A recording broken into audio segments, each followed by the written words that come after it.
ناظرین گرامی السلام علیکم ورحمۃ اللہ وبرکاتہ۔ آج کی بات خاص بات میں آپ لوگوں کا استقبال ہے۔ دن بھر سے آئی ہوئی کچھ اہم ترین خبروں کی تفصیلات لے کر حاضر ہوں۔ تفصیلات میں جاؤں آپ کو اطلاع کر دوں کہ دونوں پرائم ٹائم شائع ہو چکے ہیں۔ جن احباب نے نہیں دیکھا ضرور دیکھیں، دوسروں تک پھیلائیں، لنک کو شیئر کریں۔ آئیے ناظرین گرامی پہلی خبر کی جانب بڑھتے ہیں۔ کرناٹک حکومت نے راجدھانی بنگلورو میں عوامی سڑکوں اور فٹ پاتھوں پر طویل عرصے سے کھڑی لاوارث گاڑیوں کے خلاف خصوصی مہم کا آغاز کر دیا ہے۔ بنگلورو ترقیات کے وزیر کرشنا بائرے گوڑا نے اس مہم کا افتتاح کرتے ہوئے کہا کہ مقررہ مدت کے اندر جن گاڑیوں کے مالکان سامنے نہیں آئیں گے انہیں قانونی ضابطوں کے مطابق نیلام کر دیا جائے گا۔ مدھیہ پردیش کے کئی حصوں میں بارش کم ہونے کے باعث زراعت شدید متاثر ہو رہی ہے۔ کانگریس کے ریاستی صدر جیتو پٹواری نے وزیر اعلیٰ موہن یادو کو خط لکھ کر کسانوں کو راحت فراہم کرنے کا مطالبہ کیا ہے۔ انہوں نے خط میں لکھا کہ ریاست میں اب تک معمول سے تقریباً 15% کم بارش درج ہوئی ہے۔ 55 میں سے 28 اضلاع میں معمول سے 16% سے لے کر 78% کم بارش ہوئی ہے۔ آندھرا پردیش کے سابق وزیر خزانہ اور YSR کانگریس پارٹی کے سینئر رہنما بوگنا راجندر ناتھ نے ریاست کی اقتصادی صورتحال اور چندرا بابو نائیڈو حکومت کے 2 سالہ دور حکومت پر سخت تنقید کرتے ہوئے کہا ہے کہ تازہ مالیاتی اعداد و شمار حکومت کی کارکردگی کی حقیقی تصویر پیش کرتے ہیں۔ لکھنؤ میں جمعیت علماء اتر پردیش کے زیر اہتمام منعقدہ ہندو مسلم اتحاد کانفرنس میں جمعیت علماء ہند کے صدر مولانا ارشد مدنی نے ملک میں بڑھتی ہوئی نفرت اور فرقہ واریت پر گہری تشویش کا اظہار کرتے ہوئے کہا ہے کہ جمعیت علماء ہند محبت، بھائی چارے اور قومی یکجہتی کے فروغ کے لیے ایک ملک گیر تحریک کا آغاز کر رہی ہے۔ انہوں نے واضح کیا کہ جمعیت علماء ہند ایک مذہبی اور سماجی تنظیم ہے، اس کا سیاست یا انتخابی عمل سے کوئی تعلق نہیں ہے۔ دہلی کے تاریخ جنتر منتر سے سونم وانگچک کو جبراً ہٹا کر اسپتال بھیجے جانے کے بعد مودی حکومت کو لگاتار تنقید کا سامنا کرنا پڑ رہا ہے۔ لوک سبھا میں حزب اختلاف کے قائد راہل گاندھی نے بھی اس معاملے میں مودی حکومت اور تعلیمی نظام پر سخت حملہ کیا ہے۔ انہوں نے social media platform X پر جاری کردہ ایک پوسٹ میں لکھا کہ مودی حکومت کی بنیادی اصول استیہ، جھوٹ، ہنسا، تشدد ہیں۔ سونم وانگچک کو جنتر منتر سے اس وقت ہٹانا جب وہ عدم تشدد پر مبنی بھوک ہڑتال پر تھے تو پوری طرح غلط ہے۔ رکن پارلیمنٹ اور ممتا بنرجی کے بھتیجے ابھیشیک بنرجی کے غیر قانونی طور پر تعمیر شدہ دفتر کو منہدم کیا جا رہا ہے۔ اس 5 منزلہ دفتر کو گرانے کے لیے 3 بلڈوزر کا استعمال کیا جا رہا ہے۔ یہ دفتر جنوبی 24 پرگنہ کے امتالہ باروئی پور روڈ پر واقع ہے۔ انتظامیہ نے اس عمارت کو توڑنے کے لیے پہلے بھی نوٹس جاری کیے تھے، لیکن اب اس پر ابھیشیک بنرجی کی جانب سے کوئی جواب نہیں دیا گیا۔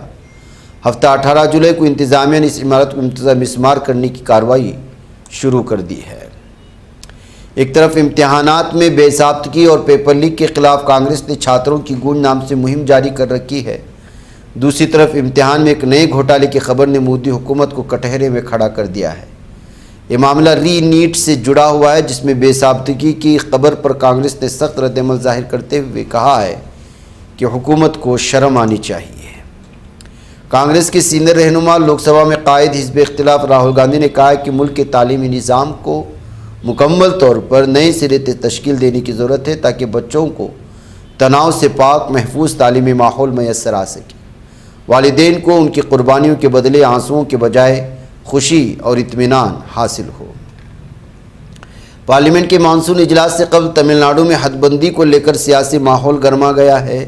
سابق وزیر اعلیٰ ایم کے اسٹالن کی پارٹی DMK اور وزیر اعلیٰ C جوسف وجے کی TVK نے اس بل کی سخت مخالفت کرنے کا اعلان کر دیا ہے۔ اگرچہ مرکزی حکومت کے 20 جولائی سے شروع ہونے والے مانسون اجلاس کے ایجنڈے میں حد بندی پیکیج شامل نہیں ہے۔ ناظرین گرامی، جاپان کے سابق وزیر قانون ہیدیکی ماکیہارا نے ہندوستان میں شنکانسن یعنی ممبئی احمد آباد بلٹ ٹرین منصوبے میں مسلسل ہو رہی تاخیر کے لیے ہندوستانی فریق کو مکمل طور پر ذمہ دار قرار دیا ہے۔ ان کے بیان کے بعد کانگریس رہنما پون کھیڑا نے وزیر اعظم نریندر مودی کی حکومت اور ریلوے کے وزیر پر سخت تنقید کرتے ہوئے کہا ہے ہندوستان اور جاپان کے درمیان اس اہم اسٹریٹجک بنیادی ڈھانچے کے منصوبے کو انتہائی غیر ذمہ دارانہ انداز میں سنبھالا گیا۔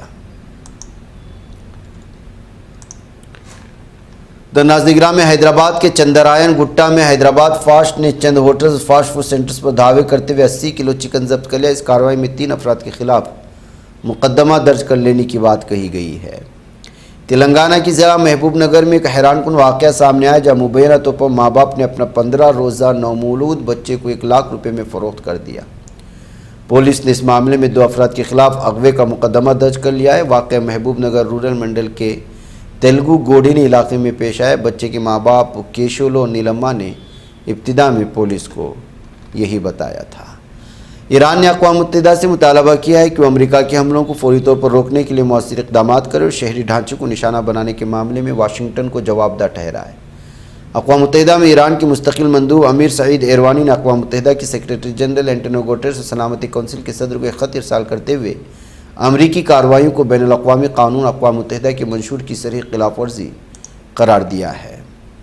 امریکہ کی ٹرمپ انتظامیہ نے غیر ملکی طلباء کی ویزا قوانین میں بڑی تبدیلی کرتے ہوئے دہائیوں پرانی ڈیوریشن آف اسٹیٹس نظام ختم کرنے کا فیصلہ کیا۔ نئے قانون کے تحت اب طلباء اور ایکسچینج وزٹر غیر معینہ مدت تک امریکہ میں نہیں رہ سکیں گے۔ انہیں اپنے تعلیمی پروگرام کی مدت تک لیکن زیادہ سے زیادہ 4 سال کے لیے امریکہ میں قیام کی اجازت دی جائے گی۔ غازہ کی پٹی میں واقع محلہ زیتون میں شہریوں کے گروپ کو اسرائیلی حملے کا نشانہ بنایا گیا جس کے نتیجے میں 3 شہری شہید متعدد دیگر زخمی ہوئے۔ اس دوران غازہ کی پٹی کے مختلف علاقوں میں ظالم صہیونی درندوں کی خلاف ورزیاں بدستور جاری ہیں۔ غازہ کی پٹی میں وزارت صحت نے اعلان کیا کہ قابض ظالم صہیونی درندوں کی مسلسل بمباری حملوں کے نتیجے گزشتہ 24 گھنٹوں کے دوران 19 شہداء اور 60 افراد یعنی زخمیوں کو ہسپتال میں لایا گیا۔ اسیران میڈیا آفس نے انکشاف کیا کہ قابض ظالم صہیونی درندوں کی جیل انتظامیہ دامون جیل میں قید فلسطینی خواتین کے خلاف باری باری تنہائی میں قید کی پالیسی کو انتہائی منظم اور شفاقانہ انداز میں استعمال کر رہی ہے۔ اسیران میڈیا نے اس عمل کو انتقامی، ظالمانہ اور کسی بھی قانونی جواز یا باقاعدہ سرکاری فیصلوں سے عاری قرار دیا ہے۔ عبرانی اخبار ہارٹس نے انکشاف کیا کہ قابض ظالم صہیونی درندوں نے غازہ اور لبنان پر حالیہ جنگوں کے دوران غازہ کی پٹی سے تعلق رکھنے والے 56 فلسطینی اسیروں اور ایک لبنانی اسیر کی ہلاکت کے واقعات میں 57 فوجداری تحقیقات شروع کر دی، لیکن ان میں سے کسی نے بھی تحقیقات کے نتیجے میں ان اموات کے ذمہ داروں کے خلاف کوئی فرد جرم عائد نہیں کی ہے۔ قابض ظالم صہیونی درندوں نے مقبوضہ مغربی کنارے کے گاؤں حوسان میں جو بیت لحم کے مغرب میں واقع ہے فجر کی اذان دینے سے روک دیا اور مسجد میں موجود نمازیوں کو زبردستی باہر نکلنے پر مجبور کر دیا۔ ایک سیکورٹی ذریعے نے ہماری نمائندگار کو بتایا کہ قابض فوج کی مسجد پر دعوت اذان دینے اور نماز قائم کرنے سے منع کیا، نمازیوں کو مسجد سے باہر نکالا، اس سے پہلے کہ ان کی طرف ساؤنڈ بم اور زہریلے آنسو گیس کے گولے پھینکتے تھے۔ یہ ظلم و ستم ہے ناظرین گرامی فلسطین کے علاقوں میں۔ ناظرین مجھے اجازت دیں۔ السلام علیکم ورحمۃ اللہ وبرکاتہ۔